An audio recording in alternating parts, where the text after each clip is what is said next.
Konkarik fasidok, fasidok, fasidok. Amat nyai lagi boy, lagi boy, lagi boy. Amat nyai lagi boy, lagi boy, lagi boy. Fasidok, fasidok, fasidok.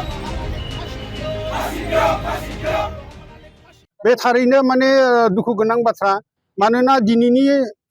सिगाङाव मास मोनसेनि सिगांनो दिनै दुलाराय बर' फरायसा आफाद आरो बर' थुनलाइ आफाद बेबादिनो गोबां माने जनजातीय आफाद जेरै राभा बायदिसिना फरायसा बा साहित्य सभा लोगो नांनानै बिनि फारसे माने जानखि थार एबा न्याय नांगौ होननानै दाबि दावा खालामगासिनो गेजेरावबो नाथाय दिनैहालागै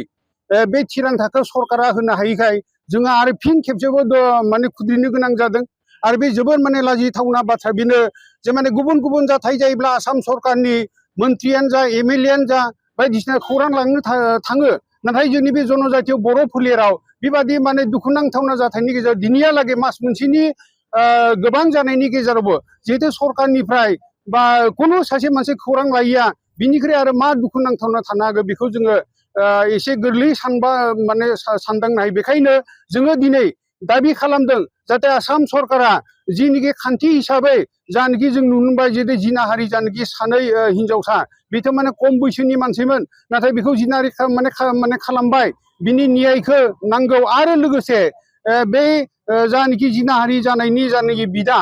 बे बिदायाबो बिनि थाखाय सोंनो थांदोंमोन धनालिमोननि न'खराव नाथाय बिनि सोलायै बिथांमोननि धनालिनि आरो लोगोसे बिनि बिदा आरो बिसोर न'खरनि बेगम होननायाबो लोगो नांनानै बे हिरेनमय खाख्लारिखौ माने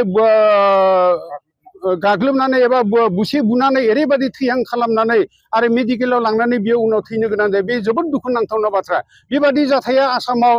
खोब खमैनो जादों दा बेफोरखौ माने सरकार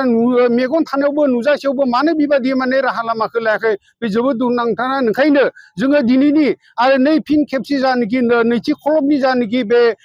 दिनै जानखि बनजार हान्जानि गेजेरजों सरकारखौ दाबि खालामो जाहाथे बे न्यायखौ थाबैनो खालामनांगौ आरो बेखौ जुदि थारैनो खालामाब्ला जोङो बेबादिनो खोलोब लानानै बे धर्नानि हाबाफारिखौ लागोन होननानै जोङो दिनैनि गेजेरजों प्रेस मिडियानि गेजेरजों बे बाथ्राखौ जों फोसावनाय जाबाय। जोङो बयबो मिथिगौ जे थांनाय मे दाननि 3 खालाराव गवालपारा जिल्लानि दुधनैयाव मोनसे बैसागु फांसन नायनो फैनाय सानै बर' हिनजावसा आरो बे सानै बर' हिनजावसाखौ धनालि तालुकदार बाहार आली आरो रहमान आली बिथांमोना बे साथाम माने मानसिया बिसोरखौ लाना थांनानै माने धर्षण खालामदों जिनाहारि खालामदों बिनि थाखाय जोङो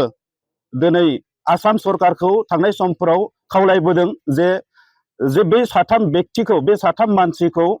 आसाम पुलिसा दिनै हमबाय जोङो मोनथिगौ नाथाय बिथांमोनखौ थाबैनो फास्ट ट्रेकआव लाबोनानै फासि होनांगौ बे बाथ्राखौ जोङो गले गले आसाम सरकारखौ माने खावलायबोदों बेजों लोगोसे बे जाथायखौ खबर लानो थाखाय जाय हिनजावसा बिथांमोनखौ माने जिनाहारि खालामनाय जादोंमोन बिनि बिदा हिरनमय खाख्लारि आरो बिथांमोननि गामिनि लोगोफोर जे धनालिनि न'खराव थांनानै सोंहैनाय जादोंमोन बे जाथायनि सायाव आरो बेखौ खबर लानो थांनायाव बा सोंनो थांनायाव धनालि तालुकदार आरो बिथांनि बिदा शेखबर आली माने बिनिफ्राय पारमिना बेगम बिथांमोना जोंनि बे हिरनमय खाख्लारि बिथांखौ माने एटाक खालामो बिनि सायाव बिथाङा माने मेडिकेलाइज जानो गोनां जायो बिनि उनाव मेडिकेलाव बिथाङा गावनि जिउखौ फोजोबनो गोनां जायो जोबथा हां बोनो गोनां जायो दा बिनि थाखायनो जोङो थांनाय समफ्राव माखासे सोमावसारनाय जोङो हाबाफारि लाबोदों आरो बे हाबाफारिनि गेजेरजों जोङो आसाम सरकारखौ खावलायबोदों जे बे साथाम बेक्तिखौ फास्ट ट्रेकआव लाबोनानै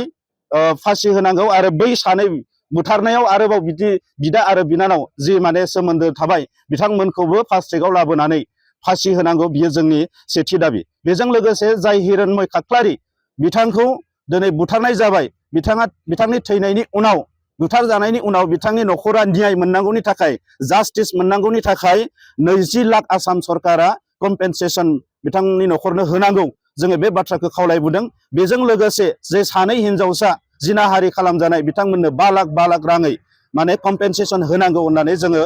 दुलाराय बर' फरायसा आफाद बर' थुनलाइ आफाद बेबायदिनो बर'नि माहारियारि आफाद आइजो अनसाय आफाद गोबां आफादफोरा जोङो बेखौ खावलायबोदों नाथाय दिनै आसाम सरकारा बेखौ दासिमबो होनायखौ जोङो नुबोआखै लोगोसे जायफोरा दायनिगिरि बिथांमोनखौबो जेबायदि जोंनि दाबि बायदियै साजा होनांगौ बेबायदि साजा होनायखौ जोङो नुवाखै नाथाय आसाम सरकाराव बा आसामाव दिनैहाय गोबां माने बेबायदि जाथाय जादों आरो बे जाथायफोरखौ लानानै आसामनि सोरबा मिनिस्टारा न'आव थांनानै खबर लाहैदों सोरबा आसामनि गिदिर अफिसारा थांनानै खबर लाहैनाय जोङो निउसफोराव बा रादाबफोराव जोङो नुबोगासिनो दङ नाथाय बे माने हिरण्मय खाख्लारि आरो बिथांनि बिनानाव जाय माने जिनाहारि खालामजाबाय दा बिसोरो ट्राइबेल जानायखाय जनजाति जानायखाय हयथ' बेबायदि जिबायदि माने खबर लानांगौ जिबायदि माने न्याय होनांगौ बेबायदि न्यायखौ होआखै नामा बेबायदि सन्देह जोङो आसाम सरकारनि सायाव जादों दा नंखायनो जोङो आसाम सरकारखौ नैबे हाबाफारिनि गेजेरजों गोख्रों रावजों जोङो बुंदों बिथांमोनखौ थाबैनो फास्ट ट्रेकआव लाबोनानै फासि होनांगौ बिथांमोनखौ साजा होनांगौ आयेन बादियै आरो जोंनि जि फंबाय सासे मुंख्लं जानो गोनां जाबाय थैनो गोनां जाबाय जिउ फोजोबनो गोनां जाबाय बेखौ जाहाथे 20 लाख रां होनानै थाबैनो न्याय होयो आरो सानै जे बिनानाव बिथांमोना जिनाहारि खालामजाबाय बिथांमोननो 5 लाख रां होनानै जाहाथे बिथांमोनखौबो न्यायनि थाखाय बेखिनिखौ कम्पेनसेसनखौ होयो बेखौ जोङो दाबि खालामदों आरो तामुलपुर जिल्ला दुलाराय बर' फरायसा आफादनिफ्रायबो नैबे हाबाफारिनि गेजेरजों जोङो आसाम सरकारखौ गोख्रों रावजों थाबैनो बे न्यायखौ होनांगौ होननानै जोंनिफ्राय माने खावलायनाय दङ नैबे जोंनि जि दाबिफोर हाबाफारिनि गेजेरजों लानाय जि दाबिफोर बे दाबिफोरखौ जुदि आसाम सरकारा मानिनानै लायाबा जोङो गणतान्त्रिकभावे बिनिख्रुइ गोख्रोंनिख्रुइ गोख्रोंसिन जोङो सोमावसारनाय हाबाफारि लालांबाय थागोन बियो जोंनि दुलाराय फरायसा आफादनि मोनसे गोख्रों थांखि आरो बे थांखिखौ जोङो लानानै दोनदों जायानो थाया मानो बेवहाय सरकारा जिखि खोथा बुङा मानो जोङो बिनि हेंथायै जोङो खामानि मावलांबाय थागोन आरो जोङो धरना लालांबाय थागोन